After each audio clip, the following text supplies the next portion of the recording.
یہ وہ زمانہ ہے جس میں اولاد والے پریشان ہیں۔ بے اولاد اگر پریشان ہیں تو ایک ہی غم ہے کہ اولاد نہیں، لیکن اولاد والوں کے کتنے غم ہیں ان کا شمار کرنا بھی مشکل ہو چکا۔ یعنی وہ والدین جو اپنی اولاد کی تربیت کرنا چاہتے ہیں اور ان کا سکھ اور خوشیاں چاہتے ہیں، تو ان کو کیسا ہونا چاہیے جب چھوٹے بچوں کے دلوں کے اندر اس بات کا احساس پیدا کر دیا جائے میں جہاں ہوں مجھے اللہ دیکھ رہا ہے، تو بہت سارے گناہوں سے وہ بچ جاتے ہیں۔ جب اولاد کی ہر جائز اور ناجائز بات مان لی جائے تو اولاد سیدھی سیدھی ناشکری ہو جاتی۔ تو درمیان کی چال یہ بچوں کو سمجھانا چاہیے۔ وَغْضُضْ مِنْ صَوْتِكَ، بچوں کو بتایا جائے آہستہ آواز سے، نرمی سے بات کرنی ہے، چیخ کر چلا کر غصے سے بات نہیں کرنی۔ آج تقریباً تمام والدین اولاد کی تربیت کے حوالے سے نہایت فکر مند ہیں، پریشان ہیں، اور بہت سے تو والدین یہ سوچتے ہیں کاش ہماری اولاد پیدا ہی نہ ہوئی ہوتی۔ ایک حدیث کے اندر آتا ہے ایک زمانہ ایسا آئے گا کہ بے اولاد خوش ہوں گے، اولاد والے پریشان ہوں گے۔ ہم اس زمانے میں گزر رہے ہیں۔ یہ وہ زمانہ ہے جس میں اولاد والے پریشان ہیں۔ بے اولاد اگر پریشان ہیں تو ایک ہی غم ہے کہ اولاد نہیں، لیکن اولاد والوں کے کتنے غم ہیں ان کا شمار کرنا بھی مشکل ہو چکا۔ اس کی وجوہات کیا ہیں؟ اس کی وجوہات اللہ رب العزت کی تعلیمات کو چھوڑ دینا ہے، رسول اللہ صلی اللہ علیہ وسلم کے طریقے کو چھوڑ دینا ہے، ہماری جو اپنی مشرقی روایات، ہماری اقدار، ہمارے خاندانوں کی اور ہمارے معاشرے کی جو روایات، خوبصورت روایات تھیں، ان سب کا چھوڑ دینا ہے، پیسے کے پیچھے پڑ جانا اور لگ جانا۔ تو آج ہم تربیت اولاد کے حوالے سے قرآن مجید کی سورہ لقمان کا جو دوسرا رکوع ہے اس کے اوپر انشاءاللہ العزیز کچھ بات کریں گے۔ مختلف تفاسیر میں دیکھ کے کچھ پوائنٹس نوٹ کیے ہیں، اس کو انشاءاللہ تعالی ذکر کریں گے۔ ایک بات اور بھی سمجھنے کی ہے، یہ جتنے آج نکات بتائے جائیں گے سورہ لقمان سے، یہ سارے کے سارے قرآن کے ہیں اور یہ وحی کے ذریعے ہمیں علم ہوا۔ نبی علیہ السلام پر اللہ تعالیٰ نے اس وحی کا نزول فرمایا، اور نبی علیہ السلام نے یہ پھر آگے صحابہ کرام کو، اور پھر وہاں سے آگے یہ سینہ بسینہ چلتا چلتا یہ ہم تک یہ علم پہنچا، یہ قرآن پہنچا۔ الحمدللہ۔ وحی کا علم ایک تو قطعی ہوتا ہے، یقینی ہوتا ہے، کامل ہوتا ہے۔ اس میں یہ نہیں ہوتا کہ شاید یہ بات ٹھیک ہو شاید نہ ہو، اس میں غلطی کا کوئی امکان نہیں رہتا۔ وحی کے علم میں غلطی کا کوئی امکان نہیں، قطعی ہے اور صحیح ہے، یقینی ہے، حتمی ہے، بالکل فائنل بات ہوتی ہے۔ دوسری بات یہ ہے کہ دنیا کا کوئی بھی قانون یا اولاد کی تربیت کے اصول ہی کو ہم سمجھ لیں کہ تربیت اولاد کے اصول بنائیں یا دنیا کے اندر حکومت چلانے کے اصول بنائیں، کسی بھی قسم کے کاروبار کے، معاشرت کے، جب دنیا کے لوگ کوئی اصول بناتے ہیں نا تو وہ بہت ساری چیزوں کے ساتھ ہوتے ہیں۔ مثال کے طور پر ایک آدمی حکومت میں آیا، قانون بنا رہا ہے، وہ کیا کہتے ہیں زمیندار ہے۔ اب وہ کیا کرے گا؟ اس قانون کے اندر اس کے زمیندارے کا رنگ آئے گا، اس کا جو بیک گراؤنڈ ہے، اس کی زندگی کا پس منظر وہ جھلکے گا۔ ایک قانون کوئی بنا رہا ہے، سیاست میں آیا، حکومت میں آیا، اور وہ بزنس مین ہے، اس حوالے سے چلے گا۔ کوئی سائنسدان ہوگا، اس حوالے سے چلے گا، علماء کرام ہوں گے، اس حوالے سے چلیں گے۔ یعنی ہر شخص جو اپنی اس کی ذات ہے، اس کا پس منظر ہے، اس کا اثر اس پہ رہے گا۔ اس کے ساتھ اور کیا رہے گا؟ اس کی پسند ناپسند کا بھی تعلق آئے گا، اس کے دوست اور دشمن کا بھی اثر رہے گا، دشمنوں کے لیے سختی کرے گا، اپنوں کے لیے نرمی کرے گا۔ تو کہیں نہ کہیں کسی نہ کسی طرح اس کے پاس ایسے معاملات ہوں گے جو ایک ہی وقت میں وہ قانون ساری دنیا کے لیے ممکن نہیں ہوگا، ہمیشہ کے لیے ممکن نہیں ہوگا۔ 150 سال بعد لوگ جو آئیں گے اس پہ کہیں گے ابھی قابل عمل نہیں رہا، تو بہت ساری باتیں۔ لیکن اللہ رب العزت جب کوئی قانون بناتے ہیں، جب کوئی بات بتاتے ہیں، کوئی حکم عطا فرماتے ہیں، کوئی کام کرنے کا کہتے ہیں، تو اللہ تعالیٰ کی نہ کسی سے دوستی ہے، نہ اللہ تعالیٰ کو کوئی متاثر کر سکتا ہے، نہ کوئی اللہ تعالیٰ کی مجبوری ہے۔ دنیا میں قانون بنانے لگتے ہیں نا تو بعض دفعہ مجبوریوں کی وجہ سے، جیسے ہمارے پاکستان کے اندر کوئی قانون بنے تو بیرونی دباؤ کی وجہ سے کئی قانون کو ہم نہیں بنا پاتے. کئی چیزیں ایسی ہیں. ابھی پرسوں حضرت شیخ الاسلام مفتی تقی عثمانی صاحب نے جو پریس کانفرنس کی ہے اس میں وضاحت سے بتایا کہ مدارس کے لیے ہمارے مقامی لوگ ایک دفعہ تیار تو ہو گئے قانون سازی کے لیے، لیکن کچھ ایسے معاملات ہوئے تو نہیں چل سکا. تو اللہ تعالیٰ تو مجبور بھی نہیں ہے. پھر اللہ رب العزت ہر چیز سے بالا تر ہو کے سب کے ساتھ یکساں معاملہ رکھتے ہوئے حکم نازل فرماتے ہیں، ترتیب بتاتے ہیں، طریقہ بتاتے ہیں. اور وہ بالخصوص قرآن مجید کے اندر جو بات بتائی گئی وہ نبی علیہ الصلوۃ والسلام کے مبارک دور سے لے کے آج تک اور آج سے لے کے قیامت تک ہر دور، ہر زمانے، ہر نسل، ہر علاقے کے لوگوں کے لیے ہے. تو یہ کون سے اصول ہیں؟ یہ یونیورسل جو ہے نا، یونیورسل لا ہے تربیت اولاد کے بارے میں. تو کچھ باتیں انشاءاللہ میں عرض کرتا ہوں. تاہم والدین کو چاہیے کہ سورہ لقمان کا دوسرا رکوع ترجمے کے ساتھ، تشریح کے ساتھ بار بار پڑھتے رہا کریں. جتنا پڑھیں گے، غور و فکر کریں گے، چیزیں آئیں گی. تو ہم شروع کرتے ہیں. وَلَقَدْ آتَيْنَا لُقْمَانَ الْحِكْمَةَ أَنِ اشْكُرْ لِلَّهِ. اللہ تعالیٰ فرماتے ہیں کہ ہم نے حضرت لقمان علیہ السلام کو حکمت عطا کی اور کہا کہ اللہ کا شکر ادا کرو. اور آگے اللہ فرما دیا اللہ تعالیٰ نے وَمَن يَشْكُرْ فَإِنَّمَا يَشْكُرُ لِنَفْسِهِ، کہ بھئی جو اللہ کا شکر ادا کرتا ہے وہ اپنے لیے کرتا ہے، اس کا اپنا ہی فائدہ ہے. وَمَن كَفَرَ فَإِنَّ اللَّهَ غَنِيٌّ حَمِيدٌ. اور اگر کوئی اللہ کا شکر ادا نہیں کرتا تو اللہ تعالیٰ تو بالکل غنی، بے پرواہ ہے، اور وہ تو تعریف والا اور سب تعریف والا ہے. کوئی تعریف اس کی کرے تب بھی تعریف والا ہے، بالفرض کوئی اس کی تعریف نہ کرے تب بھی وہ تعریف والا ہے. حمید تو وہ تمام صورتوں میں ہے. اب اس آیت میں، اس رکوع کی اس پہلی آیت میں حضرت لقمان علیہ السلام کا ذکر کیا گیا جو والد ہیں، یعنی وہ والدین جو اپنی اولاد کی تربیت کرنا چاہتے ہیں اور ان کا سکھ اور خوشیاں چاہتے ہیں. تو ان کو کیسا ہونا چاہیے؟ ان کو حکمت اختیار کرنی چاہیے اور ان کو اللہ تعالیٰ کا شکر گزار ہونا چاہیے. شادی ہو گئی، اس پہ شکر، اللہ تعالیٰ نے اولاد عطا فرمائی، اس پہ اللہ کا شکر. تو والدین کو حکمت کے ساتھ، شکر گزاری کے جذبات کے ساتھ یہ کام کرنا چاہیے. آگے کیا ہے؟ وَإِذْ قَالَ لُقْمَانُ لِابْنِهِ وَهُوَ يَعِظُهُ يَا بُنَيَّ لَا تُشْرِكْ بِاللَّهِ إِنَّ الشِّرْكَ لَظُلْمٌ عَظِيمٌ.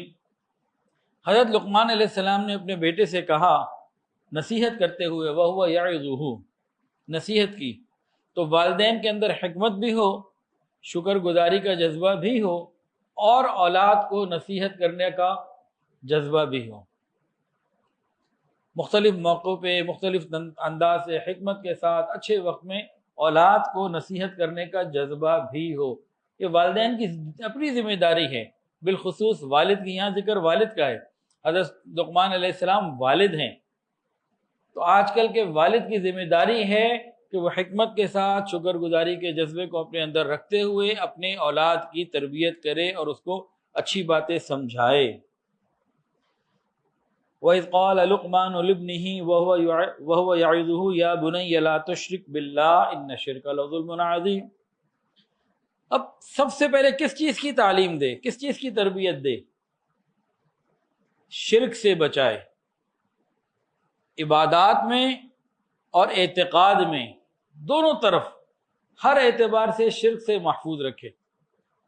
ایسی تعلیم دے کہ بچے شرک سے محفوظ رہیں. اور بچوں کو یہ سمجھانے کی ضرورت ہے کہ اللہ تعالیٰ کے ساتھ عبادات میں یا ذات میں یا صفات میں شریک کرنا، یہ ان الشرک لظلم عظیم، یہ سب سے بڑی بات ہے، سب سے بڑی گمراہی، سب سے بڑا اندھیرا، سب سے بڑا ظلم ہے یہ. تو یہاں سے ابتدا کرنی ہے. اب کہاں تک پہنچی بات کہ والدین میں حکمت بھی ہو، شکر گزاری کا جذبہ بھی ہو، دینی تربیت کا جذبہ بھی ہو، اور اولاد کو شرک سے بچانے کی ترغیب بھی دے رہے ہوں. اور یہاں جگہ جگہ پکارا یا بنیا، یا بنیا، اے میرے پیارے بیٹے، اے میرے بیٹے، اے میرے محبت والے بیٹے، اے میرے عزیز. اپنائیت کا اظہار کرتے ہوئے ان باتوں کی طرف تلقین جب یہ کرے گا تو آگے کیا ہے؟ اس سے اگلی آیت میں اللہ تعالیٰ فرماتے ہیں وَوَصَّيْنَا الْإِنسَانَ بِوَالِدَيْهِ، پہلے کیا ذکر ہو رہا ہے کہ حضرت لقمان علیہ السلام اپنی اولاد کو تربیت کا مرحلہ شروع کر چکے، ان کو اپنی پوری زندگی کا نچوڑ بتا رہے، تو درمیان میں اللہ تعالیٰ نے حضرت لقمان علیہ السلام کی بات کو روکا اس آیت میں، اس کے بعد دوبارہ حضرت لقمان علیہ السلام کی بات کو پھر سے شروع کریں گے آگے جا کے۔ یہاں جو روکا محسوس یوں ہوتا ہے، ترتیب قرآنی سے ایسے لگتا ہے کہ جب والدین حکمت کے ساتھ نصیحت کریں، عبادات اور اعتقاد میں شرک سے بچائیں اور ان کو اس طرح کی تربیت دیں اور یا بنیا محبت کے ساتھ پکاریں، تب یہ اولاد والدین کی خدمت کرنے والی، ان کے ساتھ حسن سلوک کرنے والی ہوگی۔ کہ اب اللہ تعالیٰ نے لقمان علیہ السلام کی باتوں کو روک کر اپنی بات کہی جس میں سے لقمان علیہ السلام کا ذکر نہیں۔ کیا فرمایا؟ وَوَصَّيْنَا الْإِنسَانَ بِوَالِدَيْهِ، اور ہم نے تاکید کر دی انسان کو کہ اپنے والدین کے ساتھ اچھا سلوک کرے، وَبِالْوَالِدَيْنِ إِحْسَانًا، اور اس کے اندر ایک اور نقطہ بھی یہ ہے، لطیف نقطہ ہے، کہ جو والد جو اپنی اولاد کی تربیت کر رہا ہے یہ اپنے والد کی بھی خیر خبر لے، ان کے ساتھ بھی احسان اور اچھا سلوک کرے، تاکہ بچے دیکھیں یہ دادا کے ساتھ اچھا سلوک کر رہا ہے۔ وَبِالْوَالِدَيْنِ إِحْسَانًا، تو یہ بچے کو بھی حکم ہو رہا ہے اور اس والد کو جو تربیت کرنے کے لیے بیٹھا ہے اس کو بھی حکم ہو رہا ہے۔ اور آگے فرمایا والدہ کے حوالے سے بالخصوص، حملت امہ وہنا علی وہن وفصالہ فی عامین، کہ بالخصوص والدہ نے 2 سال تک اس کو دودھ بھی پلایا اور اس کے حمل کا جو 9 مہینے کا سلسلہ رہا، تو وہن علی وہن، کمزوری در کمزوری، ضعف در ضعف، بڑی مشقتوں کے ساتھ، بڑی قربانیوں کے ساتھ یہ معاملہ ہوا۔ کیسے؟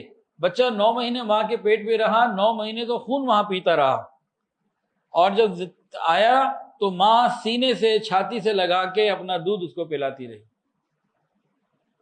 تو یہ ساری قربانیاں، اس کے بعد اللہ تعالیٰ نے پھر کیا کہا؟ انشکر لی ولی والدیک، یہاں والد کو اور اولاد کو دونوں کو کہا جا رہا ہے انشکر لی ولی والدیک، دیکھو تم میرا بھی شکر ادا کرو، اپنے والدین کا بھی شکر ادا کرو۔ والدین کا شکر سے پہلے اللہ کا شکر۔ اگر والدین کے دل میں محبت ڈالی ہے تو کس نے ڈالی؟ اللہ تعالیٰ نے۔ انہوں نے اتنی قربانیاں دی، اتنا خیال رکھا۔ یہ جو 2 سال کا ابتدائی حصہ ہے نا زندگی کا، اس میں تو بچے بالکل ماں باپ کے محتاج ہوتے ہیں، بالخصوص ماں کے۔ پیشاب کر دیا، انہیں پتہ ہی نہیں، اچھے برے کی تمیز نہیں، آگ جل رہی ہے تو اس کی طرف بھی بڑھیں گے، چھری پڑی ہے تو ادھر بھی ہاتھ بڑھائیں گے، تو مستقل 24 گھنٹے یہ ماں باپ کی نظروں میں رہتے ہیں، تو پھر یہ کسی درجے میں آگے چلتے ہیں۔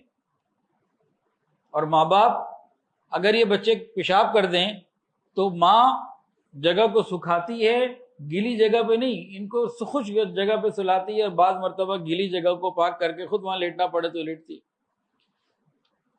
پہلے سلاتی ہے پھر سوتی ہے، پہلے کھلاتی ہے پھر کھاتی ہے۔ تو بتایا جا رہا ہے کہ دیکھو تم اللہ کا شکر بھی ادا کرو، ہمارا اور والدین کا شکر بھی ادا کرو، الی المصیر، بار بار آخرت کی طرف فکر، دیکھو لوٹ کے تو ہمارے پاس آنا ہے۔ تو یہاں تک کیا معاملہ بنا؟ والدین کے اندر حکمت ہو، دین کا جذبہ ہو، شکر گزاری ہو، پیار محبت سے اولاد کو پکارنے والے ہوں، یا بنیا، اور شرک اور بدعات سے بچانے والے ہوں، اعتقادات میں، عبادات میں۔ یہ جب ترتیب چل رہی ہوگی تو اب جو اولاد ہے یہ والدین کے لیے حسن سلوک کا ذریعہ بنے گی۔ اچھا جی، اب آگے فرمایا کہ دیکھو تم خود بھی اللہ کا شکر ادا کرو اور اپنے والدین کا بھی شکر ادا کرو۔ اولاد کو بھی کہا کہ بھئی اپنے والد کا شکر ادا کرو، والدین کا، اور اللہ کا شکر بھی ادا کرو۔ اب یہ ایک فیملی بنتی جا رہی ہے۔ اب اس فیملی میں جہاں حکمت کے ساتھ، محبت کے ساتھ لوگ رہ رہے ہیں، انسان اللہ کا شکر بھی ادا کر رہے ہیں، ماں باپ کا بھی شکر ادا کر رہے ہیں، والدین بھی اپنے بڑوں کا شکر ادا کر رہے ہیں، شکر گزار ہیں۔ اب اس خوبصورت ماحول میں یہ رہ رہے ہیں۔ یہ ماحول سورہ لقمان کے دوسرے رکوع سے بن رہا ہے نا۔ تو یہاں آگے ایک اور بات آ گئی جس میں ایک بڑی زبردست کنفیوژن کو اللہ تعالیٰ نے جڑ سے نکال کے پھینک دیا۔ وہ کیا ہے؟ وَإِن جَاهَدَاكَ عَلَىٰ أَن تُشْرِكَ بِي مَا لَيْسَ لَكَ بِهِ عِلْمٌ فَلَا تُطِعْهُمَا،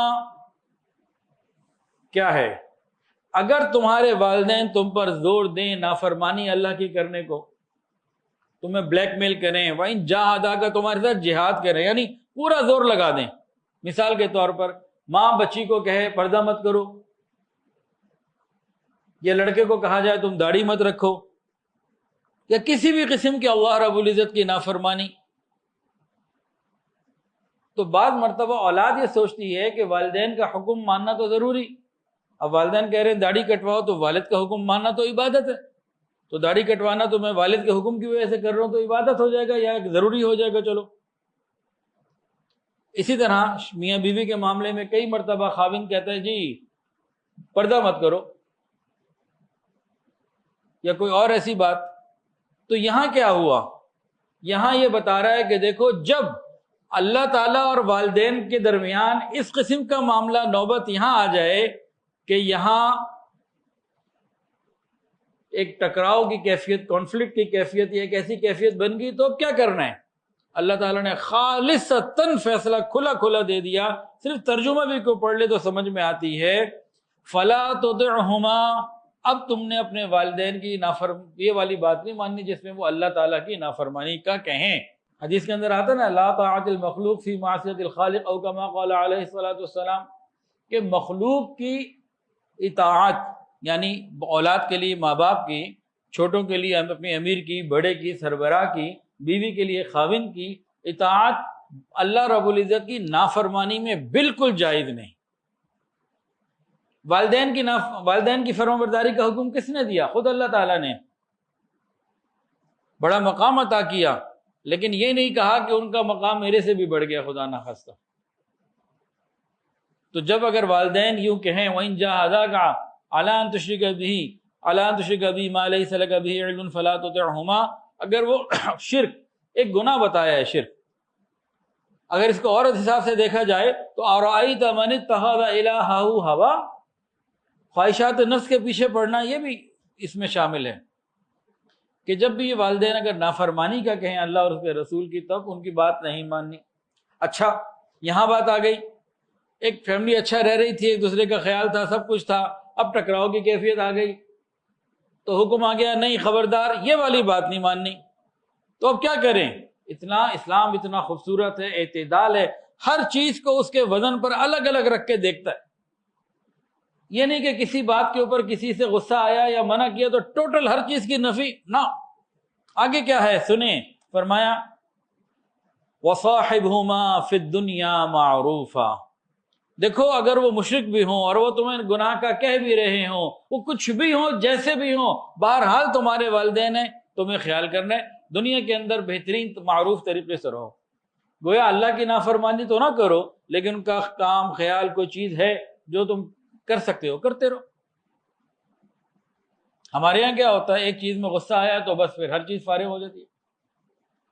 نہیں، غصے کو اپنی جگہ پہ، اس معاملے کو اپنی جگہ پہ رکھتے ہوئے باقی چیزوں کو ختم نہیں کرنا، ایک چیز کو دوسری چیز سے متاثر نہیں ہونے دینا، یہ وزن اور یہ سکھایا گیا. اگلی جو بات ہے نا بہت ہی عجیب ہے، وہ کیا ہے؟ وَاتَّبِعْ سَبِيلَ مَنْ أَنَابَ إِلَيَّ، وَاتَّبِعْ سَبِيلَ مَنْ أَنَابَ إِلَيَّ. یہاں پر یہ بتایا جا رہا ہے کہ والدین کے ساتھ حسن سلوک تو کرنا ہے، اتباع انبیاء کی کرنی ہے یا انبیاء کے وارثین علماء کی کرنی ہے. پورے قرآن میں کہیں والدین کی اتباع کا حکم نہیں ہے، والدین کے ساتھ حسن سلوک کا حکم ہے، خیر خواہی کا حکم ہے. ہاں والدین اگر اس مرتبے اور مقام کے ہیں جن کی اتباع کا حکم ہے تو پھر اس وجہ سے ہوگا. وَاتَّبِعْ سَبِيلَ مَنْ أَنَابَ إِلَيَّ، اس میں قرآن مجید میں کیا فرمایا کہ تم ان لوگوں کی اتباع کرو جو میرے راستے پہ چل چکے. یہ تقلید کا حکم بھی یہاں سے آتا ہے. تو تقلید کن کی؟ انبیاء کرام کی اور ان کے وارثین کی. تو ہمیں یہاں یہ چاہیے کہ اولاد کا تعلق نیک لوگوں سے، علماء سے، مشائخ سے کروائیں. اور آگے کیا فرمایا؟ ثم الی مرجعکم فانبئکم بما کنتم تعملون، ارے تم نے سب نے لوٹ کے میرے پاس آنا ہے، ہم بتائیں گے تم کیا کرتے رہے. یعنی تربیت اولاد کے ضمن میں بار بار کیا آ رہا ہے؟ الی المصیر، مرجعکم، آنا تو میرے پاس ہی ہے نا، آگے بھی اسی طرح سے آنا تو میرے پاس ہی ہے. تو اولاد کے اندر اللہ تعالیٰ کے ہاں حضوری کا ایک احساس کہ اللہ کے ہاں پہنچنا ہے۔ اگلی آیت میں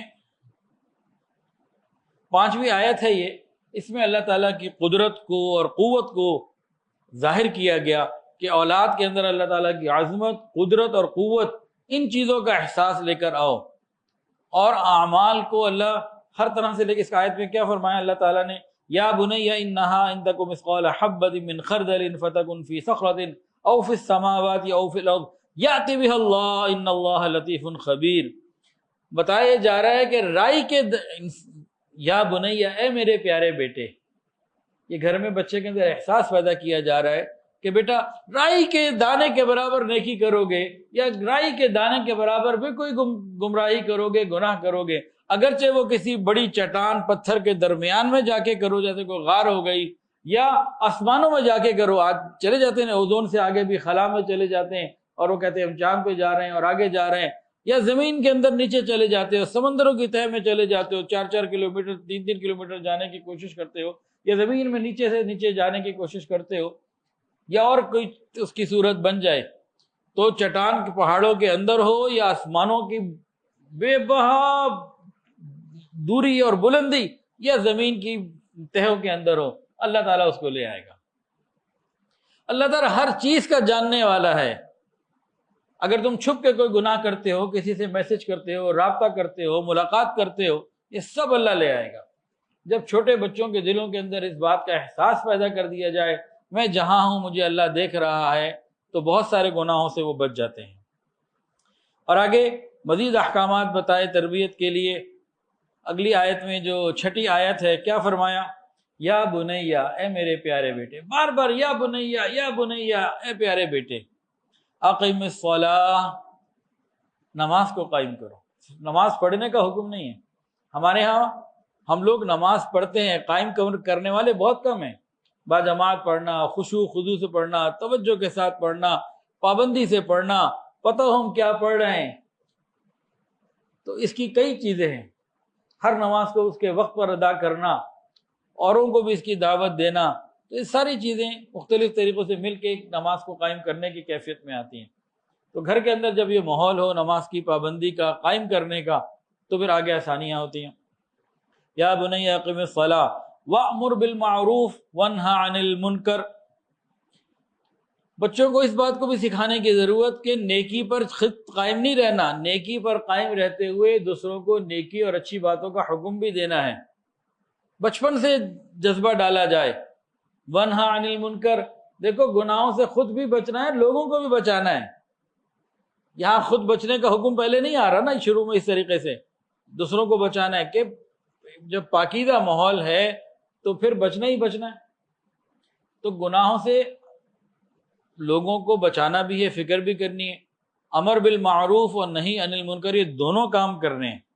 اچھا، اس نماز کے آگے نہیں فرمایا، یہاں پہ کیا فرمایا کہ جب تم لوگوں کو نیکی کا حکم دو گے، گناہوں سے بچنے کی بات کرو گے، تو وَاصْبِرْ عَلَىٰ مَا أَصَابَكَ، اب یہاں پہ کیا ہے، یہاں برداشت کرنا پڑے گا۔ جب ہم کسی کو خیر کی بات کرتے ہیں نا، تو اگلا سے کوئی جملہ وہ سننے کو مل سکتا ہے، گناہ سے روکتے ہیں تو اگلا بندے کی ناراضگی ہو سکتی ہے، لوگ تنگ کر سکتے ہیں۔ آج بھی کافر کو، باطل کو ہماری نمازوں سے کوئی فرق نہیں پڑتا، جتنی مرضی نمازیں پڑھتے رہیں، ہم لوگوں کے ساتھ، والدین کے ساتھ خیر خواہی کرتے رہے، انہیں کوئی فرق نہیں پڑتا۔ امر بالمعروف اور نہی عن المنکر، جب دین کی بات کی جاتی ہے، دعوت دی جاتی ہے، تب مسئلہ بنتا ہے، تب رکاوٹیں آتی ہیں۔ نبی علیہ السلام 40 سال مکے میں رہے، کسی نے کچھ نہیں کہا، صادق اور امین، جیسے ہی دعوت دینی شروع کی تکلیفیں آنی شروع ہو گئی۔ تو یہ ذہن مزاج شروع سے جب بنایا جائے کہ خود بھی نیکی کرنی ہے، لوگوں کو نیکی کی دعوت بھی دینی ہے، گناہوں سے ہی بچانا ہے، اور دیکھو بچوں جب یہ کرو گے تو تکلیفیں آئیں گی، تو وَاصْبِرْ عَلَىٰ مَا أَصَابَكَ، اور آگے ترغیب دینی ہے، إِنَّ ذَلِكَ مِنْ عَزْمِ الْأُمُورِ، یہ ہیں بڑے بڑے کام، یہ ہیں شیروں والے کام، یہ ہے اصل کام، یہ ہے صحابہ کرام والے کام۔ تو بچوں کی تربیت کا یہ مزاج بنانا اس قرآن مجید کے رکوع کے مطابق والد صاحب کی ذمہ داری ہے، والدہ کی بھی ہے، لیکن اصل والد کی ہے۔ تو آج کل کے والد یہ ذمہ داریاں نہیں نبھا رہے، جس کی وجہ سے پریشان ہیں۔ آج مجھے ایک واٹس ایپ آیا، یہیں لاہور میں ایک صاحب کا 4.5 منٹ کی ریکارڈنگ کہ ان کے بڑے بھائی نے گزشتہ رات اپنے والد کو تھپڑ مار دیا، اور کہتے ہیں کہ مجھے وہ کہہ رہا ہے کہ تم نے اگر اپنے باپ کا ساتھ، باپ کی عمر کتنی ہے 80 سال، کہ تم نے اگر باپ کا ساتھ دیا تو تمہیں بھی ماریں گے۔ جائیداد کا جھگڑا، 80 سال کے بوڑھے باپ کو تھپڑ مار دیا۔ کہیں کوئی تربیت میں کمی ہو، ممکن ہے ایسا معاملہ بھی؟ جب بچوں کا مزاج شروع سے بنایا جائے گا، گھر کا ماحول، تو بڑی آسانی ہوگی۔ تو بہرحال ان ذالک من عزم الامور۔ آگے کچھ اور احکامات دیے حضرت، احکامات نہیں، کچھ اور نصیحتیں حضرت لقمان علیہ السلام نے اپنے بیٹے کو کی۔ وہ کیا نصیحتیں تھیں؟ وَلَا تُصَعِّرْ خَدَّكَ لِلنَّاسِ۔ پہلی بات تو یہ کہ لوگوں کے سامنے گال پھلا پھلا کے نہ ملا کرو، منہ نہ پھیر لیا کرو، رخ نہ پھیر لیا کرو، بلکہ محبت کے ساتھ، سکون کے ساتھ، نرمی کے ساتھ ملا کرو۔ وَلَا تَمْشِ فِي الْأَرْضِ مَرَحًا۔ اور زمین کے اوپر اترا کے نہیں چلنا چاہیے۔ چلنے میں کیسی شان ہو، وقار کے ساتھ چل، تیز چلنا۔ ایک ہے نا واک وغیرہ کرنا، وہ الگ بات ہے، روٹین کے اندر ایسا تیز چلنا، خود بھی گر سکتے ہیں، کسی سے ٹکرا بھی سکتے ہیں، یا اتنا آہستہ چلنا، وہ بھی منع۔ ایک مناسب رفتار ہونی چاہیے۔ اور اسی کے اندر صحابہ کرام فرماتے ہیں کہ ہمیں یہودیوں کی طرح چلنے سے بھی منع کیا جاتا تھا، وہ خاص انداز سے چلتے تھے۔ تو چلنے میں بھی یہود کی مشابہت نہیں کرنی، غیروں کی مشابہت نہیں کرنی، پاک دامنی حیا والی چال ہو، ایک مناسب چال ہو۔ آگے فرمایا ان اللہ لا یحب کل مختال فخور، کہ اللہ رب العزت بالکل پسند نہیں کرتے اترانے والے کو، اپنی شیخیاں بگاڑنے والے کو، اپنی بڑائیاں بیان کرنے والے کو۔ اللہ تعالیٰ کو یہ پسند نہیں ہے۔ تو یہ بچوں کو سمجھایا جا رہا ہے کہ تم نے اپنی شیخیاں نہیں بگاڑنی، اور یہ سب کچھ اللہ تعالیٰ کو پسند نہیں ہے۔ شروع سے ہی اللہ کی محبت کا کانسیپٹ اندر ڈال دیا جائے، دیکھو بیٹا یہ کرو گے، یہ اللہ کو پسند نہیں ہے، یہ اللہ تعالیٰ کو پسند نہیں ہے۔ اولاد کی آنکھوں کے سامنے، ماں باپ کی آنکھوں کے سامنے اولاد ہر وقت نہیں رہ سکتی، لیکن اللہ تعالیٰ کے سامنے ہر وقت ہے۔ جب ماں باپ اولاد کے اندر یہ خیال پیدا کر دیں گے کہ اللہ ہمیں دیکھ رہا ہے، ہر وقت دیکھ رہا ہے، اور یہ خیال ہو کہ بھئی یہ کام ہمیں اس لیے نہیں کرنا کہ اللہ تعالیٰ کو پسند نہیں، تو یہ احساس اس کو دنیا میں ہر جگہ گناہوں سے محفوظ رکھے گا۔ ان اللہ لا یحب کل مختال فخور۔ آخری آیت میں اس رکوع کی 2 حکم اور دیے، اور 2 حکم دیے، ایک مثال دی، 2 نصیحتیں کی اور ایک مثال دی۔ 2 نصیحتیں کون سی ہیں جو لقمان علیہ السلام نے اس آخری آیت میں کی؟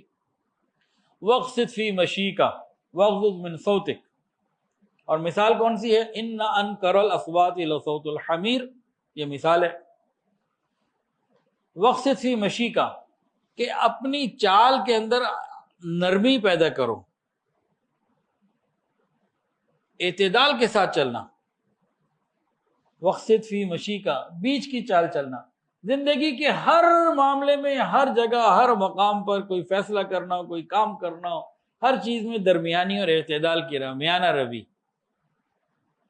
وَالَّذِينَ إِذَا أَنفَقُوا لَمْ يُسْرِفُوا وَلَمْ يَقْتُرُوا وَكَانَ بَيْنَ ذَلِكَ قَوَامًا، 19ویں سے بارے میں، کہ تربیت اولاد کے باب میں والدین خرچ کرنا چاہیں، ان کو لگژریز دینا چاہیں، فیسلٹیز دینا چاہیں، جبکہ والدین کے بعد خوب ہو، تب کیا حکم ہے؟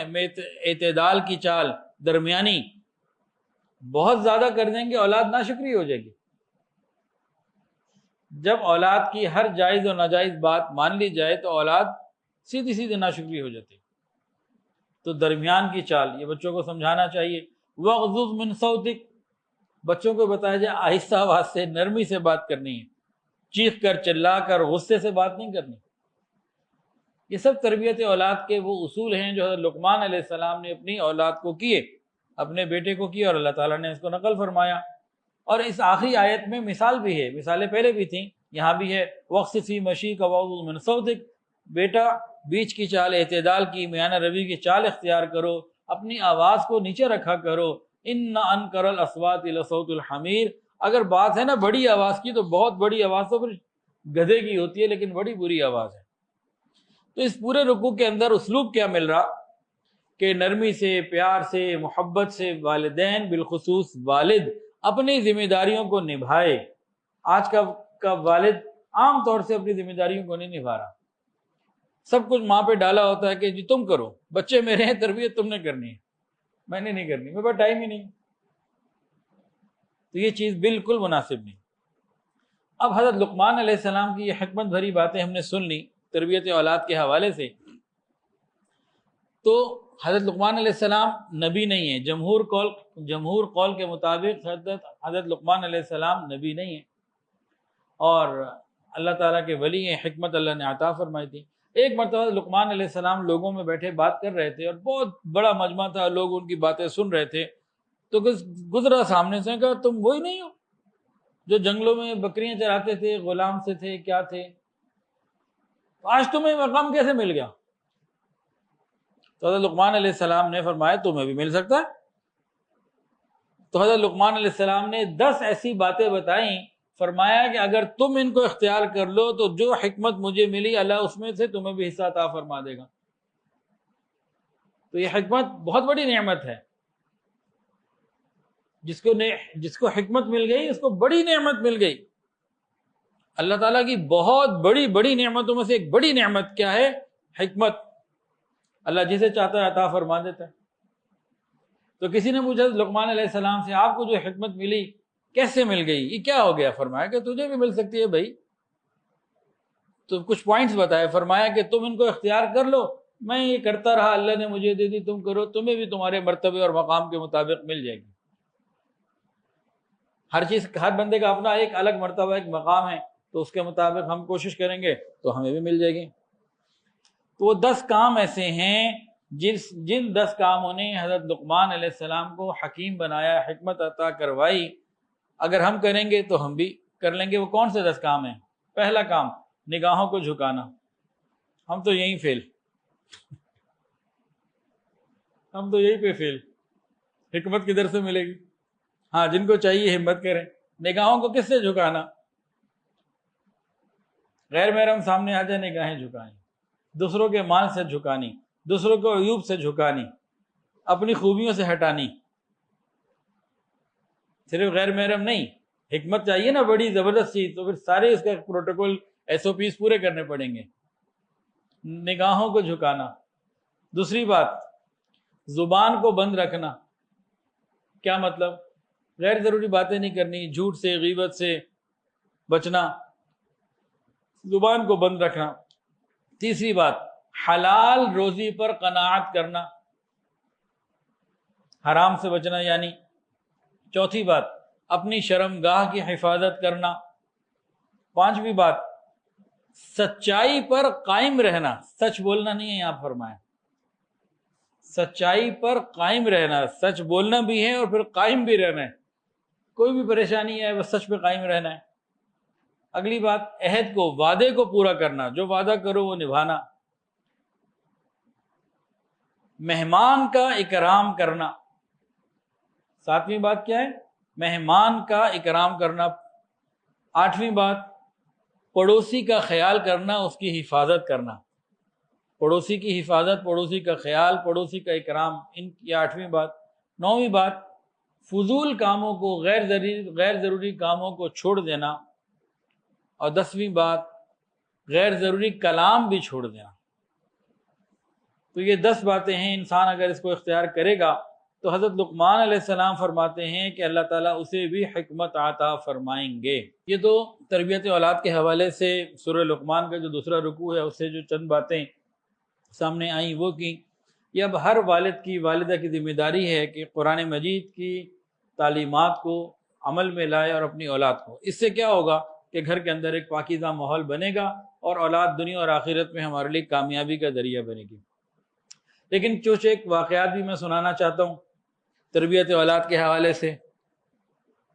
میں بھی جب بیان تیار کر رہا تھا تو میں نے بیگم صاحبہ سے کہا، میں نے کہا بھائی کوئی واقعہ سناؤ اپنی والدہ کا یا اپنے والد صاحب کا، یعنی میرے سسر کا یا ساس کا۔ تو انہوں نے ایک واقعہ سنایا، کہنے لگی کہ ہم چھوٹے تھے، کہنے لگے میں بہت چھوٹی تھی، بس مجھے کچھ اس طرح سے چیزیں یاد ہیں جو مجھے بعد میں پوری پتہ لگیں۔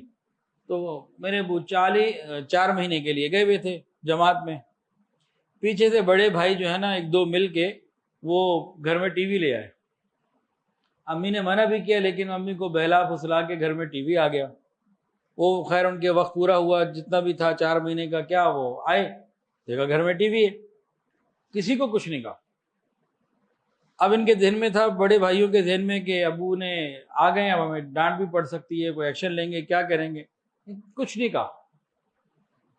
اور 4-5 دن بعد ایک دن صبح پتہ یہ لگا کہ امی نے کہا کہ ٹی وی کوئی لے گیا. اس انداز سے کہا, اس طرز میں کہا, خوف کے ساتھ اور اس کے ساتھ کہ بس جیسے کوئی چور لے گیا. نہیں کہا چور لے گیا, جھوٹ بھی نہیں بولا. یہ کہتے ہیں نا چور لے گیا تو یہ جھوٹ ہو جاتا. اس انداز سے کہا کہ ہم سب یہ بہن بھائی یہ سمجھے کہ چور لے گیا. اور ٹی وی کی بات تھی, والد صاحب سے بات کرنے کی بھی ہمت بھی نہیں تھی, اور چور بھی لے گیا تو بس ختم ہو گئی بات. تو کہتی ہیں کہ 5-7 سال بعد صفائی کرتے ہوئے اوپر کی گیلری میں وہ نظر آ گیا, گھر میں ہی پڑا ہوا تھا. تو حکمت کے ساتھ کام کر لیا انہوں نے. اچھا, اپنے زمانے کے حساب, پھر جب بیگم نے مجھے بھی سنایا نا, میں نے کہا بات بہت اچھی ہے. اس زمانے کے جو بچے تھے اور اس زمانے کی جو نسل تھی, اس کے حوالے سے تو پرفیکٹ انہوں نے اپنے عمل کو اختیار کیا. لیکن آج کل کے زمانے میں اگر کوئی باپ جا کے یہ کہہ دے نا, تو بچوں نے تو اس کو اتنی جلدی ماننا نہیں. پھر میں نے ایک لطیفہ سنایا, میں نے کہا بھئی ایک کیا کہتے ہیں پوتا نہ کوئی چیز لے کر آیا, تو 100 روپے کی چھوٹی سی کوئی چیز لایا, تو دادا نے کہا ہمارے زمانے میں تو 100 روپے میں اتنا سامان آ جاتا تھا. تو پوتے نے کہا اب نہیں ملے گا, اب کیمرے لگے ہوتے ہیں. اب کیمرے لگے ہوتے ہیں, اب کیسے آپ تو اٹھا کے لے آئیں گے. تو نے کہا آج کل کا معاملہ کچھ اور ہے. تو آج کل کے حوالے سے بہرحال جن کو اللہ نے اولاد دی ہے, جب وہ فکر کرتے ہیں اللہ دلوں میں ڈالتے ہیں. میں نے اپنی والدہ سے کئی باتیں سنی. میری والدہ یہ اور خالہ اور ماموں ملا کے نا یہ 12 لوگ تھے, نانا نانی 14, کرکٹ ٹیم میں بھی 11 ہوتے ہیں, یہ تو ماشاء اللہ 14 تھے. 2 کیا کہتے ہیں امپائر بھی اور 12واں کھلاڑی بھی, تو 14 کی ایک پوری زبردست جو ہے نا وہ تعداد ہے ماشاء اللہ. تو امی بتاتی تھیں, اللہ تعالیٰ ان کی مغفرت فرمائے, 27 جولائی کو آج سے چند دن پہلے ان کا انتقال ہوا تھا 2003 کو, تو ابھی 2021 سال ہو گئے, اللہ ان کی مغفرت فرمائے. تو کہتے ہیں ہم 14 لوگ ہوتے تھے, 12 بہن بھائی اور امی ابو. ہم اپنے ابو کو یعنی کہ ہمارے نانا کو کچھ بھی کہتی, یہ بچے کچھ بھی کہتے ہیں بھئی آج سیر کے لیے جانا ہے, یا آج فلانی خواہش, کوئی فرمائش, کوئی چیز. بچوں کی فرمائشیں والدین سے ہر وقت ہوتی ہیں, بہت ہوتی ہیں. تو ان کی اکثر ایک بات ہوتی تھی, ٹھیک ہے یہ کام ہم کریں گے. اس زمانے میں تانگے ہوتے تھے, اس طرح کی چیزیں نہیں ہوتی تھیں بہت زیادہ. تو اس زمانے کے حساب سے کہیں جانا ہے, اچھا جی ٹھیک ہے چلتے ہیں. کوئی بھی کام ہے, پکنک پہ جانا ہے, کچھ بھی کرنا ہے, تو شرط کیا ہوتی تھی ہمارے نانا کی, چلو بھائی سب بیٹھو 3 مرتبہ قرآن مجید پورا کر لو, 2 مرتبہ قرآن مجید پورا کر لو. اب 14 لوگ جب بیٹھیں گے, سب کو قرآن پڑھنا آتا ہوگا, تو قرآن مجید 2 سپارے پڑھے تو 28 سپارے 40 منٹ میں پورے ہو گئے. 1 گھنٹے میں ایک قرآن تو معمولی بات ہوتی تھی. تو 1 گھنٹہ 2 گھنٹہ وہ قرآن پڑھتے, اور 2 یا 3 قرآن پاک پورے کیے جاتے. 14 لوگ جب بیٹھیں گے اور پڑھیں گے, جن کو پڑھنا آتا بھی ہے تو بڑی آرام سے ہو جاتا تھا. تو یہ ان کی شرط ہوتی تھی, گویا یہ قیمت ہوتی تھی, ٹھیک ہے آپ کو سیر کرائیں گے لیکن آپ ہماری یہ بات مانیں. اس سے قرآن کا شوق, میری والدہ کے اندر قرآن مجید کا شوق کتنا تھا میں نے خود دیکھا.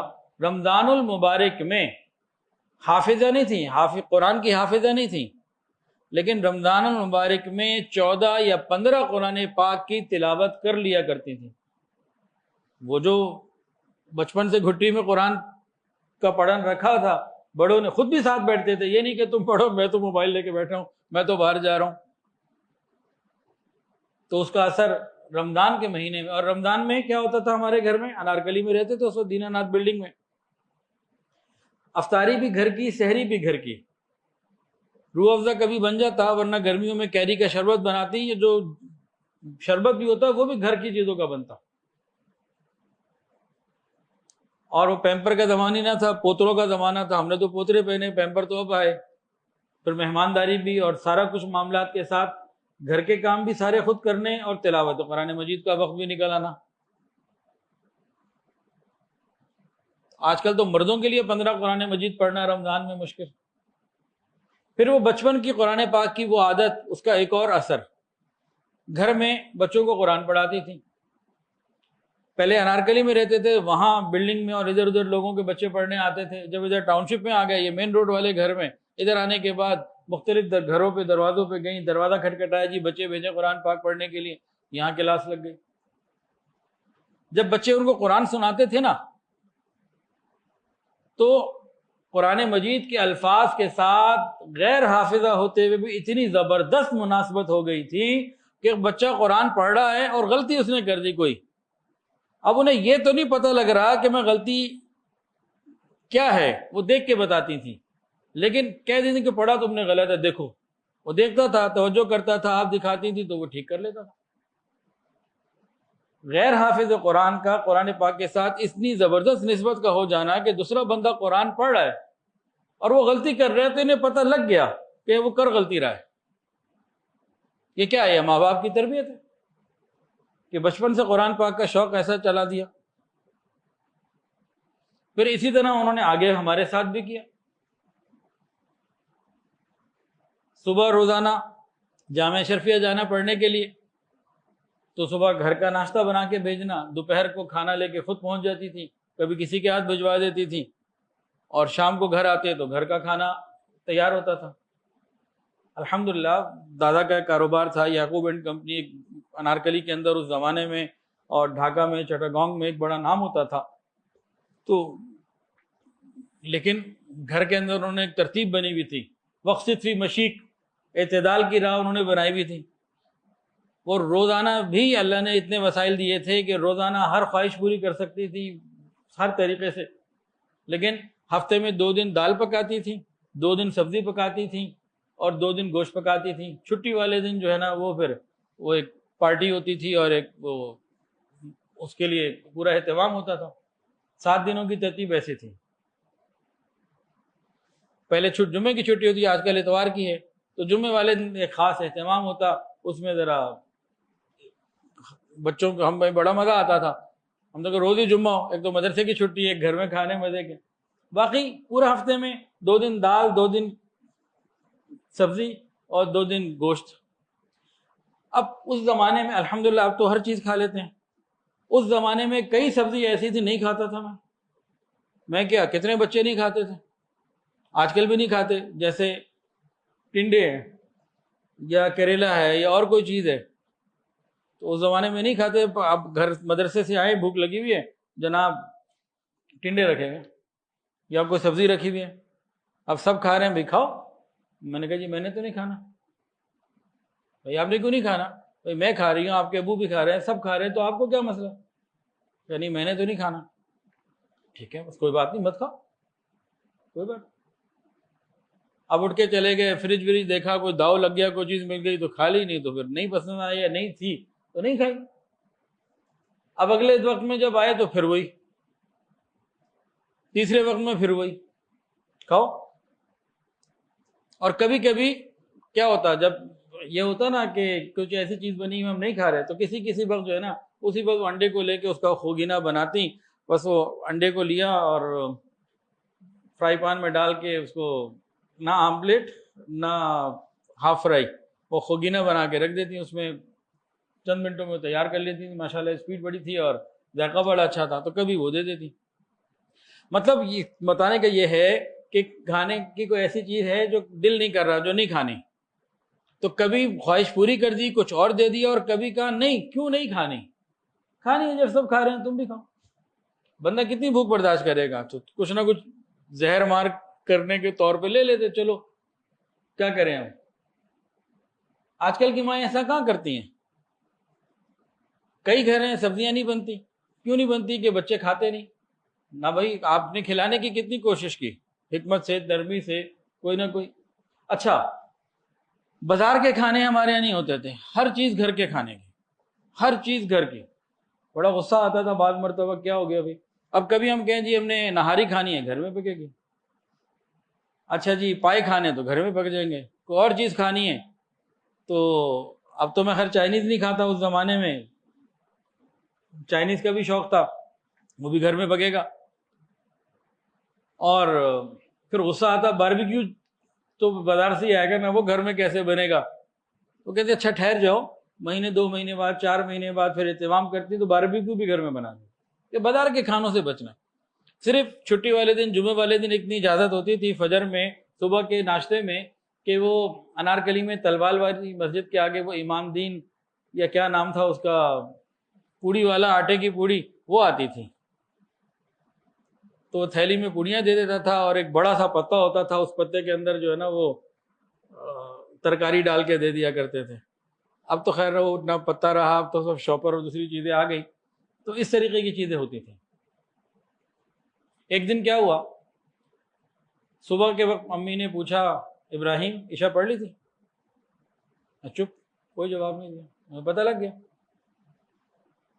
کہ جواب کیا ہے، آپ کو بھی پتہ لگ گیا ہوگا. پوچھا ابراہیم رات کو عشاء پڑھ لی تھی؟ میں چپ ہوں. تو مجھے ایک دعا دی انہوں نے. ایک تو انہوں نے یہ کہا تمہیں نیند کیسے آ جاتی ہے بغیر نماز پڑھے؟ مجھے تو یہ سمجھ میں نہیں آ رہی کہ مسلمان ہو، نماز جو ہے وہ نہ پڑھے اور اس کو نیند آ جائے، یہ کیسے ہو سکتے؟ مجھے سمجھ میں نہیں آتی تمہاری بات.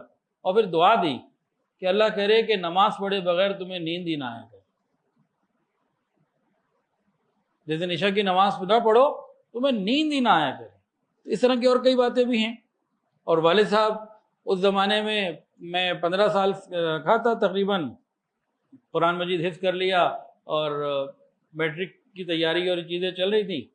تو دادا دکان پہ لے گئے ہال روڈ پہ، پہلے اس زمانے میں جاپان الیکٹرانکس نام تھا، جس کا نام نیشنل الیکٹرانکس، سے دکان پہ لے گئے. اور پھر باقی پڑھائی وہیں پہ ہوئی. تو دکان کے سامنے نا گاڑیاں کھڑی ہو جاتی تھی، راستہ بند ہو جاتا تھا.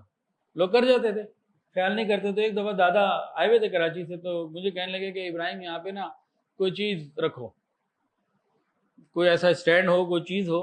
دکان کے آگے رکھی رہے، تو پھر رات کو اندر رکھ لی، پھر دن میں باہر رکھ لی، تاکہ جگہ کھلی رہے. تو میں نے بھی جو ہے نا شہزادہ سلیم بنتے ہوئے کہا اچھا ابھی میں ایک آرڈر کرتا ہوں اور بڑا اچھا سا فریم نیا اس کا لوہے کا بنوا لیتا ہوں. تو میرا ہاتھ پکڑا، کہا جی صاحبزادے پیسے خرچ کرنا مجھے بھی آتا ہے، آپ کو کہنے کا یہ مقصد نہیں ہے کہ آپ اس طرح کا کام کریں. سڑک پہ رکھنا ہے، ایک کوئی اٹھا کے بھی لے جا سکتا ہے. کو پتہ کرو کوئی سیکنڈ ہینڈ کہیں سے مل جائے، کوئی ایسی چیز کو، یا کوئی چیز ایسی پڑی ہو یا کہیں سے کوئی سیکنڈ ہینڈ چیز مل جائے وہ لگاؤ. کہ خرچ کرنا ضروری نہیں ہے زیادہ، دیکھو کم خرچ میں کیا کر سکتے ہو. تو جب کاروبار میں جانا شروع کیا تو دکان تو والد صاحب کی تھی، والد صاحب ہوتے تھے، چچا ہوتے تھے، تو میں تو مالک بن کے جاتا تھا، مالک کا بیٹا ہوں. اب جناب والد صاحب نے تو 6 مہینے مجھے کرسی پہ بیٹھنے نہ دیا، اپنی کیش گلے پہ بیٹھنے کی اجازت نہیں تھی، سائن کرنے کی اجازت نہیں تھی. سیلز مین ہوتے تھے 4-5، وہ بل بناتے تھے، پیسے لے کے ابو کو چچا کو دیتے تھے، وہ سائن کر کے گلے میں ڈال دیتے. مجھے اجازت نہیں تھی کہ یہ میں نہیں کر سکتا. اور اس سیٹ پہ بیٹھنے کی بھی اجازت نہیں تھی. کام کیا میرا ہوتا تھا، نیچے سے مال اٹھا کے اوپر لے جانا، پہلی منزل پہ جب مال آتا تھا، بلٹی آتی تھی، مال آتا تھا، یا جب کسی نے آرڈر لکھوا دیا اوپر سے مال لے کے آنا. اب باقی لڑکے بھی مال اٹھا کے لا رہے ہیں، کچھ میں بھی لا رہا ہوں. یا پھر پیچھے کی صفائی سیٹنگ، اور کوئی مہمان آ گیا اب چائے لے کر آؤ. اب جناب سامنے وہ تھا مال روڈ پہ، آج بھی ہے، سالٹ اینڈ پیپر. تو کچھ مہمان آتے تھے خاص، تو ان کے لیے وہاں سے برگر آتا تھا، کلب سینڈوچ آتا تھا. تو میری ڈیوٹیاں یہ ہوتی تھی. 6 مہینے تو مجھے اسی کام پہ رکھا ہوا. مجھے اتنا غصہ آتا تھا کہ بھئی سارے نوکروں کے ساتھ مجھے بھی رکھا ہوا ہے اور رگڑا لگا رہے ہیں اور کیا کر رہے ہیں. اور چچا تو جب کہتے تھے نا ابو کی، تو پھر برداشت ہو جاتی تھی. غصہ تو ابو پہ بھی بڑا آتا تھا، اور چچا کی تو بالکل برداشت بعض دفعہ نہیں ہوتی تھی بالکل. اب کار ٹیپ ہوتی تھی، اس کو سیدھا لگانا ہے. کئی کے نام بیلٹیک تھا، کلیرین تھے، اور نیشنل اور مختلف ناموں کی کار ٹیپ تھی. اب بیلٹیک کا بھی سیدھا ہونا چاہیے، ساری لائن سیدھی ہونی چاہیے، اور لائن ٹیڑھی ہوتی تو ناراض، یہ کیا کیا تم نے. مجھے غصہ آتا تھا، میرے چچا ہیں، میرے دشمن ہے کیا یہ. اور ہمارا ایک سیلز مین تھا، امیر حسین نام تھا، اللہ ان کی مغفرت فرمائے. اس کی شاگردی میں دے دیا، چلو بھائی امیر حسین صاحب یہ آپ کا شاگرد ہے، کرو. اب وہ جناب 6 مہینے کے بعد جو ہے نا اس بات کی اجازت ملی کہ ہاں اب آپ کرسی پہ بیٹھ. اچھا صفائی اور سارے کام، شیشے کو تالے کھولنے بند کرنے، شٹر گرانا تو اس کی لائنیں لگانی، لائنیں کھولنی، وہ سارے کام جو لڑکے کرتے تھے، سارے کام جو ہے نا وہ ابو نے اور چچا نے کروائے۔ اچھا 6 مہینے کے بعد پھر اس میں نا نرمی آنی شروع ہوئی، لیکن وہ نرمی نے ایک نیا چینج لے لیا۔ اب امیر حسین صاحب کے ساتھ مجھے بھیجا، آدھا پاکستان میں نے ان کے ساتھ وزٹ کیا، کیا کے پی کے، کیا پنجاب اور پتہ نہیں کہاں کہاں، کوئی 30-40 شہروں میں میرا وزٹ اس زمانے میں ہی ہو گیا، ادھر بھی جانا ادھر بھی جانا۔ کیا کام ہوتا تھا؟ آرڈر لینے ہوتے تھے نئے اور پچھلے پیسے لینے ہوتے تھے۔ تو ایک دفعہ ہم ایسی جگہ فرنٹیئر میں ایک جگہ پہنچ گئے، اس زمانے میں یہ کارخانہ بازار حیات آباد پشاور کا بڑا تیز تھا، وہاں سے سامان آتا تھا۔ تو اسی طرح وہاں کسی علاقے میں ہم گئے تو رات ہو گئی، تو اس نے کہا ہمارے پاس ٹھہر جاؤ، مہمان بڑے پٹھان بڑے مہمان نواز ہوتے ہیں، ٹھہر گئے۔ اوہو رات کو گئے تو جناب اس نے کھانا کھلایا، وی آئی پی قسم کا، بڑا اکرام کیا۔ اس کے بعد کہا جی موسم بھی مناسب تھا کہ باہر یہ چارپائیاں بچھا دیں اور وہ یہاں سو جاؤ۔ کھانا کھا کے ہم بیٹھے ہوئے، کعوہ آ رہا تھا، اتنی دیر میں چاروں طرف اسلحہ آ گیا، انہوں نے اپنے دروازے بند کیے اور پتہ نہیں کیا کیا، اور 5-7 قسم کی پستولیں گنے وہ انہوں نے رکھی ہوئی۔ تو ڈر گیا یار، زندگی میں پہلی دفعہ دیکھی تھی، یہ کیا ہو رہا ہے؟ انہوں نے کہا ہمارا تو یہ روٹین ہے، کوئی مسئلہ نہیں، آپ پریشان نہ ہو۔ تو وہاں ساری رات ڈرتے ہوئے گزاری، اور یہ والے لطیفے بھی تو سنے ہوئے تھے نا۔ ایک پٹھان کے مہمان گیا، ایک مہمان نے کسی خان صاحب کے پاس جانا تھا، رہنا تھا، جب وہ وہاں پہنچے تو وہ نہیں ملے، تو دوسرے نے کہا یار میرے پاس رہ جاؤ، تو دوسرے کے گھر میں مہمان ہو گئے۔ اب جس کے گھر جانا تھا وہ بعد میں آئے تو پتہ لگا میرا مہمان ادھر چلا گیا، اب اس کو بڑا غصہ آیا اپنے مہمان کے اوپر کہ تم ادھر کیوں چلے گئے، اور بڑے غصے سے گھورا۔ تو اس نے اپنے میزبان کو کہا دیکھو بھائی مجھے تو جانے دو واپس، وہاں پہ تو خطرہ ہو جائے گا، مجھے غصے میں مار ہی نہ دے۔ میں کہا تم فکر نہ کرو، وہ ہمارا ایک مہمان مارے گا، اس کے 2 مہمان مارے گا، تم نے فکر نہیں کرنی۔ اب وہ عجیب و غریب سا ماحول تھا، رات بڑی مشکل سے گزری، اور صبح اپنے پاس دوڑ لگائی بھاگو یہاں سے۔ لیکن بہت کچھ اس میں سیکھنے کو ملا، مطلب وہ ان کوئی بدماش نہیں تھے، ان کا ایک طریقہ تھا۔ ابھی ہم گئے گلگت وغیرہ کے راستوں میں، اور ان کا جہاں بیانات برانچز ہیں، تو وہاں ہم نے کئی ایسی جگہ دیکھی، کئی علاقوں میں داریل تانگیر گئے، وہاں اور مختلف علاقوں میں گوچوٹ میں بڑی بڑی برجیاں بنی ہوئی ہیں۔ پوچھا یہ کیا ہے؟ کہا یہ تو ان کے یہ قبیلہ یا خاندان ہوتا تھا اتنا، اور اس کے اوپر ہی ان کے محافظ کھڑے ہوتے تھے، دوسرے قبیلے یا خاندان کا آئے تو فائر مار دیتے تھے۔ اب تو وہ سلسلہ نہیں ہے، لیکن پہلے اس طریقے کا سلسلہ کبھی چلتا تھا۔ تو اس طرح کی چیزیں۔ پھر اسی زمانے میں ٹویوٹا جو ہے نا، یہ ٹویوٹا والے آ گئے، تو ٹویوٹا 95 جو ہے نا 5 لاکھ روپے کے لگ بھگ تھی۔ میں نے والد صاحب کو کہا کہ بھئی یہ گاڑی لینی ہے، میں نے کہا نہیں لینی۔ ہمارے پاس وہ گاڑی تھی سوزوکی قریب جو بولان ہے، میں نے کہا وہ یہ گاڑی لینی ہے اور مجھے اپنے لیے لینی ہے، کہ نہیں یہ نہیں لینی۔ میں نے ضد کی، میں نے کہا بھئی اس کو تو ضرور لینا چاہیے، اور اللہ نے ہمیں وسائل دی ہیں، تو وہ جب اندازہ تو ہو گیا تھا کئی سالوں میں کام کر کے کہ بھئی گنجائش تو ہے، لے سکتے ہیں، کہ نہیں لینی۔ میں نے ابو کو ایک جملہ بولا اس زمانے میں، امی نے بھی منع کیا، ابو نے بھی منع کیا، تو میں نے کہا بھئی میں الحمدللہ چادر کے مطابق ہی بات کر رہا ہوں، چادر سے بڑھ کے تو بات نہیں کر رہے۔ تو ابو نے یہ کہا اگر چادر بڑی ہو تو کہاں لکھا ہے کہ پاؤں پھیلانا بھی ضروری ہے؟ تو سمٹ کے بیٹھے رہو، کہ چادر کے مطابق پاؤں پھیلانا ہے کوئی ضروری ہے؟ سمٹ کے بیٹھے ہو۔ اس وقت تو خیر بڑا غصہ آیا، ناراضگی کا بھی اظہار کیا ہوگا، پتہ نہیں کیا کیا ہوگا، لیکن اب وہ ساری چیزیں فائدہ دیتی ہیں۔ 1995 میں والد صاحب نے شالمی کی دکان خرید کے دی، جاؤ بھی جو کرنا ہے اب کام کرو۔ پھر الحمدللہ جب وہ تربیت کا ایک فیز، اور وہ سختیاں، اور وہ نظروں کے سامنے ہر چیز، کوئی چیز مہنگی خرید لی تو بھئی کیسے خرید لی، اور اس میں پھر رہنمائی ایک ایک چیز کے اوپر، وہ 5 سال زبردست قسم کی جو ہے نا وہ محنت ہو گئی۔ اس کے بعد پھر ساری چیزوں میں آسانیاں ہو گئی۔ تو آج کل کے والدین اپنی اولادوں کو بہت ضرورت سے زیادہ آسانیاں دے رہے ہیں، محنت کرنے کا شوق نہیں ہے۔ ہماری دادی لاہور آتی تھی، وہ سل بٹے کے اوپر ہم وہ چیتے، کیا وہ ہوتا ہے، قیمہ بناتے، گوشت آتا تھا، قیمہ گھر میں بنتا تھا، اور امام دستہ بھی ہوتا تھا، وہ جناب لال مرچیں بھی کوٹی جاتی تھیں، اور ادھر انارکلی کے پاس ہی ایک جگہ آج بھی ہے نمک منڈی، وہاں سے وہ لاہوری نمک آتا تھا، وہ گھر میں پستا تھا، کٹتا تھا، وہ ساری چیزیں وہ سب ہم نے کی ہوئی ہیں، سب بچوں سے کرواتی تھیں، سب کرتی، گھر کی عورتیں بھی کرتی. اور اسی طرح ہمارے خاندان میں جیسے ہماری نانی تھی، اور ہمارے خاندان کی ہماری پھپھیاں ہیں، ہماری خالائیں ہیں، تو اپنی ساری بچیوں کو بچپن سے ہی ہر کام کا عادی بنانا. کس نیت اور ارادے کے ساتھ؟ جب انہوں نے اگلے گھر جانا ہے، وہاں کون سا ماحول ہوگا، کیسے لوگ ہوں گے، کیا پیش آ جائے، کیا معاملات آ جائیں، انہیں سب کچھ آتا ہو. میری والدہ میرے سویٹر خود اپنے ہاتھوں سے سیتی تھیں. آج کوئی ماں ایسی ہے؟ آج کل کے ماحول میں کوئی ماں ایسی ہے جو اپنے ہاتھوں سے سویٹر سی کے، مطلب بن کے، سویٹر تو بنے جاتے تھے، بچوں کو پہنائے؟ آج کل تو یہ کھانا نہیں بنا کے کھلاتی، تو سویٹر کہاں بننے؟ تو سب کو ایک کام پہ لگانے کی اور لانے کی عادت ہوتی تھی. ابھی 1 سال پرانی بات ہے تقریباً،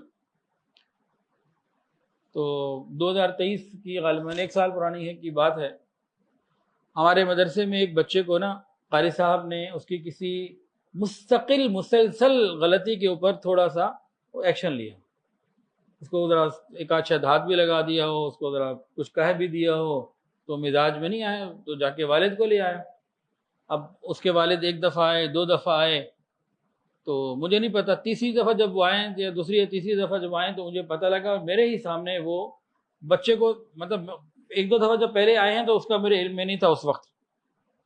اب میرے سامنے کیا ہوا کہ وہ بچے کو لے کر آئے، اور استاد صاحب کو اور مدرسے کے لوگوں کو سیدھا بچے کی موجودگی میں غصہ کرنا شروع کر دیا، برا بھلا کہنا شروع کر دیا. اب یہ لوگ جو تھے ان کو جواب دینے لگے، ٹھنڈا کرنے لگے. میں اندر کمرے میں بیٹھا تھا، مجھے نظر آیا، میں نے ان کو اندر بلا لیا، بچے کو کہا باہر رہنے دیں، آپ خود آ جائیں. میں نے کہا جی اس بات کی تحقیق کہ غلطی پر آپ ہیں، مدرسے والے ہیں، یا بچہ ہے، یا کون ہے، اس کو سائڈ پہ کریں. غلطی پر کون ہے کون نہیں 1 منٹ کے لیے ہم اس کو سائڈ پہ کرتے ہیں، اس پہ ہم دیکھیں گے بعد میں. لیکن جو آپ اپنے بچے کے سامنے بچے کے اساتذہ کو اور بچے کے مدرسے والوں کو برا بھلا کہہ رہے ہیں، آپ اپنے بچے کو کیا بنانا چاہتے ہیں؟ ڈان؟ کیا بنانا چاہتے ہیں؟ کیا بچے کے اندر استاد کی عزت کبھی آئے گی؟ اس طریقے سے بچہ آپ کا کچھ سیکھ جائے گا؟ کیا کرے گا کہ ہر بات کے اوپر ہی آپ کو جہاں سے جب لے آئے گا، یہاں مدرسے میں آپ بات کرنے بچے کے سامنے یوں آ جائیں گے، تو بچے کا کیا بنے گا؟ وہ جناب میں نے ابھی تو زیادہ بات کی، ان سے کم بات کی تھی، لمحات کے اندر چند لمحوں میں ایسا سیدھا ہوا، فوری طور پر باہر گیا، ہر ایک سے معافی مانگی، اور بچے سے بھی کہا کہ بھئی ان سے معافی مانگو، اور پھر باہر چلا گیا. بعد میں پھر مدرسے کے اساتذہ نے بتایا کہ بھئی یہ تو پہلے بھی جب آتے ہیں لڑتے تھے، آپ نے کیا کر دیا؟ میں نے کہا میں نے تو کچھ نہیں کیا، میں نے تو صرف احساس دلایا ہے کہ بچے کی موجودگی میں آپ کیا کر رہے ہو، اپنے بچے کے مستقبل کو کہاں دیکھنا چاہتے ہو. اس کو بات سمجھ میں آ گئی. مجھے یاد ہے میرے والد صاحب جامعہ شفیہ مجھے قاری صاحب کے پاس لے جاتے تھے، قاری صدیق صاحب رحمۃ اللہ علیہ، ان کا انتقال ہو گیا، اللہ ان کی مغفرت فرمائے. تو کیا کہتے تھے؟ گوشت آپ کا ہڈیاں ہماری، گوشت آپ کا ہڈیاں ہماری. اس کا یہ مطلب نہیں تھا قاری صاحب کو مارتے تھے، مطلب بچوں کو بتا دیا بھئی اب کرنا ہے، تم نے یہ کام پورا کرنا ہے. پہلے بچیوں کو جب والدین جو ہے وہ رخصت کرتے تھے شادی کے موقع پہ، کیا کہتے تھے؟ ڈولی جا رہی ہے اس گھر پہ، اب یہاں سے جنازہ اٹھے گا تمہارا، اس گھر سے تمہاری ڈولی جا رہی ہے، اور جس گھر میں ڈولی جا رہی ہے اس گھر سے تمہارا جنازہ اٹھنا. کچھ کوئی شے نہیں دیتے تھے. اپنے معاملات کو صبر سے، شکر سے، خدمت سے، عاجزی سے، حکمت سے آپس میں طے کرو، اور اس کو ہینڈل کرنا سیکھو.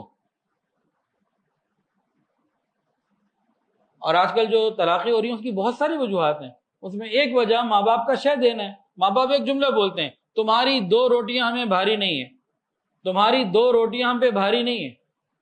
اتنا زہر بھرا جملہ ہے، یہ بچی کی زندگی کو تباہ کر دیتا ہے. اب کوئی یوں کہے جی پہلے کے ماں باپ کو اولاد سے محبت نہیں تھی، تو یہ بات تو غلط ہے. لیکن ان کے رویے نے یہ کیا کہ بچیاں گھر جا کے آباد ہو جاتی. اور آج کل اس طرح کی شے دینے سے خلا اور طلاق کی ریشو تو کسی کھاتے گنتی میں نہیں آ رہی، بڑھتی چلی جا رہی ہے۔ تو تربیت اولاد میں ہم نے اسلامی احکامات کو بھی دیکھنا ہے، معاشرتی احکامات کو بھی دیکھنا ہے، اولاد کو وقت بھی دینا ہے۔ ماں باپ اولاد کو وقت نہیں دے رہے، اور تربیت اولاد میں سورہ لقمان کا یہ دوسرا رکوع ترجمے کے ساتھ پڑھنا سمجھنا یہ بھی نہایت اہم ہے۔ اللہ تعالیٰ سے دعا ہے اللہ تعالیٰ ہم سب پر اپنی رحمت کا معاملہ فرمائے، ہمیں قرآن مجید کی صحیح سمجھ عطا فرمائے، جتنے بھی صاحب اولاد ہیں اللہ تعالیٰ ان سب کو اولاد کی خوشیاں عطا فرمائے۔ وآخر دعوانا ان الحمد للہ رب العالمین۔